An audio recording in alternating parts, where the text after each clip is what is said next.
Hello bachcho, let's read the question. How many primary follicles are left in each ovary at puberty?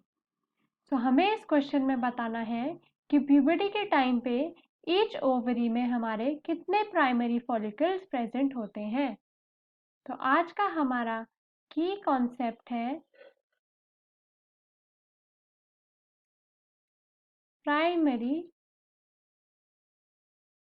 Follicle. पहले हम समझते हैं primary follicles होते क्या हैं। फीमेल बॉडीज में जो रिप्रोडक्टिव ऑर्गन या प्राइमरी रिप्रोडक्टिव ऑर्गन होता है वो होता है ओवरी। तो ओवरी हमारी प्रोड्यूस करती है एक मैच्योर फीमेल गैमीट या फिर ओवम और एग को। अब ये पूरा प्रोसेस होता कैसे है? तो जो ओवरी होती है उसमें पहले से ही कुछ अनराइप और एग्स और अनराइप ओवा प्रेजेंट होते हैं एंड इन्हीं अनराइप एग्स या फिर ओवा को हम बोलते हैं प्राइमरी फॉलिकल। एंड ये primary follicle at the time of puberty present होते हैं इन 60,000 से लेकर 80,000 इन नंबर। अब हम डिटेल में डिस्कस करते हैं कि प्राइमरी फॉलिकल होता क्या है। तो जो प्राइमरी फॉलिकल होता है वो हमारा फॉर्म होता है primary oocyte।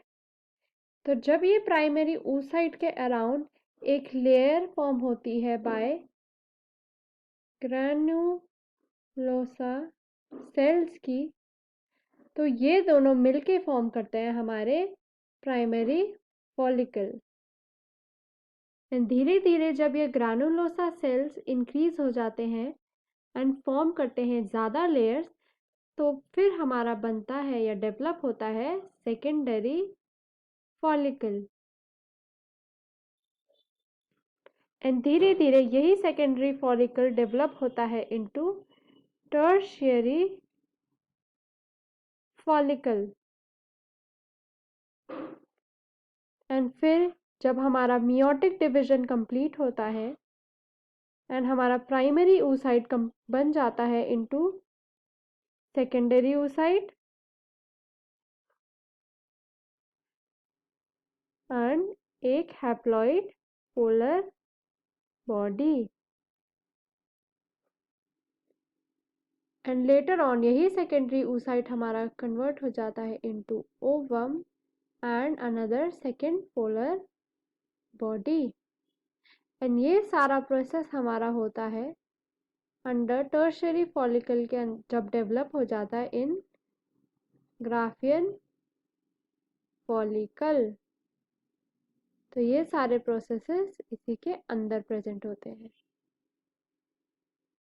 So this is the process of formation of ovum, जिसको हम oogenesis भी बोलते हैं। सो oogenesis की प्रोसेस स्टार्ट करने के लिए फीमेल बॉडी में प्यूबर्टी से ही 60,000 से 80,000 प्राइमरी फॉलिकल्स ईच ओवरी में होते हैं। So I hope you understood the question well. Best of luck.